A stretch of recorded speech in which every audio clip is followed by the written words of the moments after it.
We don't want to be an observer of life. We want to live life.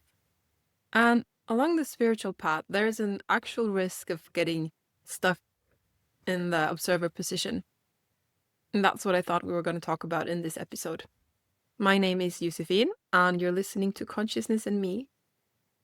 Part of getting to know our inner lives is realizing that we are not our thoughts and we're not our emotions.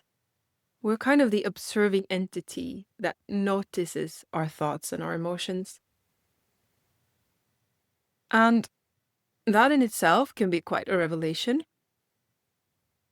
And it puts us at a bit of a distance from what's going on inside of us. We can easily use it as we don't have to engage so much with them, almost like we're withdrawing. Like I don't have to feel my emotion because I'm not them. I don't have to look at my thoughts because I'm not them. And that is a valid step, that's true. But we don't want to get stuck there. There's more to find out. Because if we only stay there, it can be a bit like we're not actually living life. We're not engaging in it fully. It almost becomes like a protection. Like we're not really one with the world, we're the one observing the world. And we might think that that's the complete picture, but actually what we've only realized is that what we're not. We've realized we're not our emotions and we're not our thoughts. Okay, but that doesn't actually answer what we are. What is this observing force? If I am not the thing that arises within my inner life, what am I really? And that's a discovery in its own terms. And I guess no one can really put it into words. That's what this whole spiritual endeavor is about.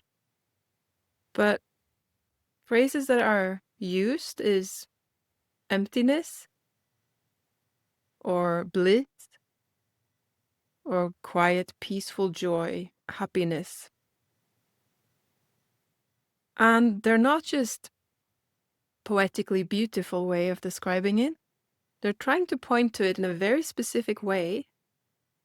Because when we're free from worries, when nothing is disturbing us, there is peace. And it's quite a joyful state to be in. And that's not to be believed, that's to be experienced for ourselves. To rest back in the nature of our own being. But even that step is not completely complete. Because then we're still, so we are this nature of peace. And then we're observing thoughts and emotions in the world.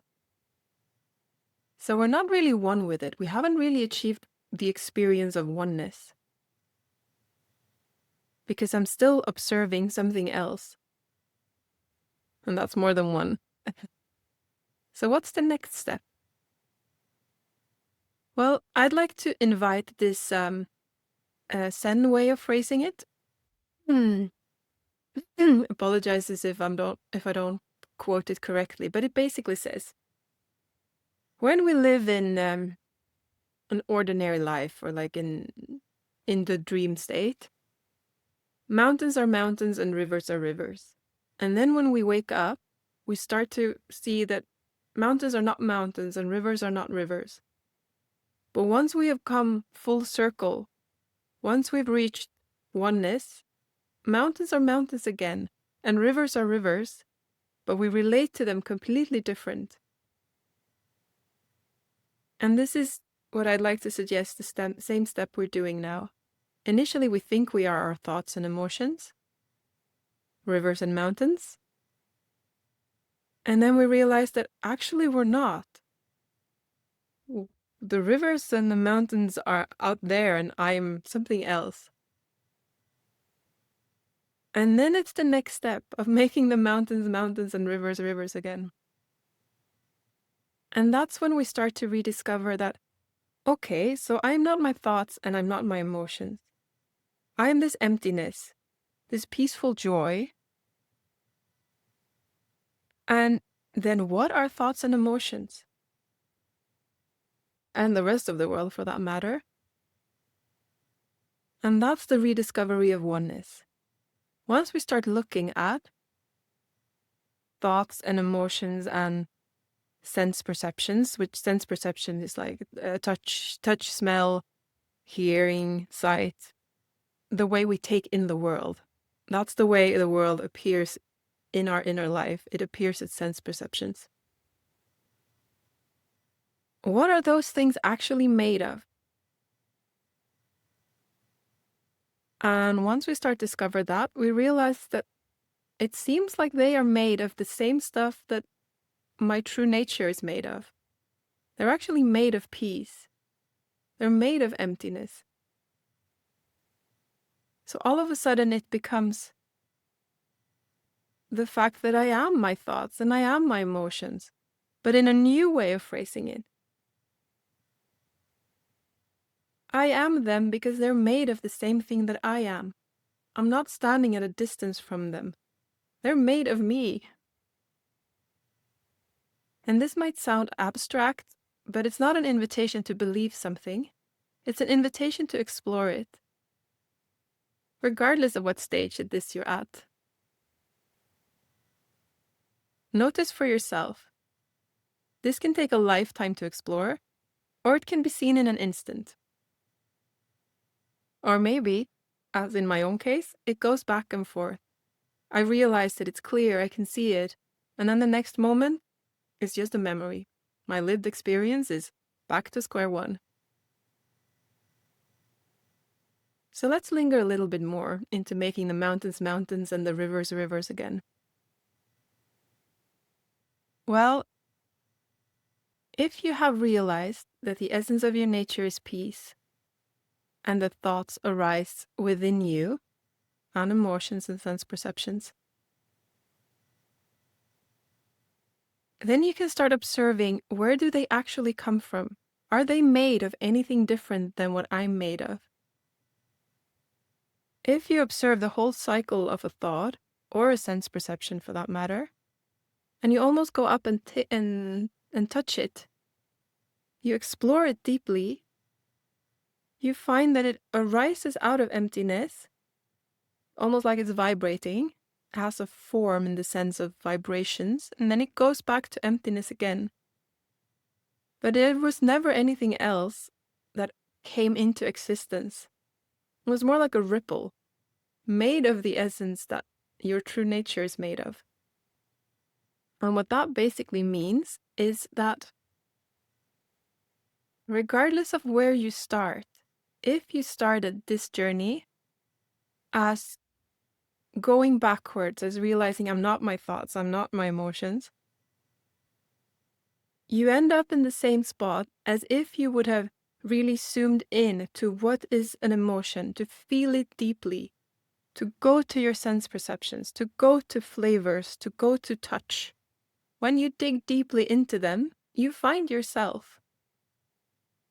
And if you go deeply within yourself, you find the world. And it makes me think of this expression: the world's an illusion. Only Brahman is real. The world is Brahman. Basically saying that there is no world. The only thing that exists is infinite consciousness, or God. And then it goes on to saying that the world is made of infinite consciousness, or God. And that's the same that we're trying to do. We're collapsing the observer into oneness with everything that is observed. And the beauty of that is that we're no longer an observer of life. We're living life. We're not far away or a part of, like, living at a distance from it. We're actually in it, celebrating it. It's oneness. And this isn't something to just hold on to and say that's the way it is. No, it's to be experienced, to be our own lived reality. Then it doesn't become this far-fetched thing that's just an idea. becomes our lived experience. And it's the most intimate we can be with ourselves and the world. Seeing ourselves in everyone and everything. Not pushing away our emotions. Because I'm it. I don't have to worry about them owning me or losing myself in it. I can't lose myself in myself. And my thoughts no longer have this power over me. Because they're made of me. There is no power imbalance. It's just one. Collapsing the witness position. Overcoming the observer. And this can be done instantly, or it can be done over a lifetime. But we have to have, I guess, the courage to go look for it. To see what it's really like for us. To join in the celebration of life. To be one with it. Not live outside of it. Not just observe it. And if you found this interesting, come join me next time. And if you have any comments or any questions or anything you'd like to share, then please do so in the comment section. It's all yours. I hope to see you next time.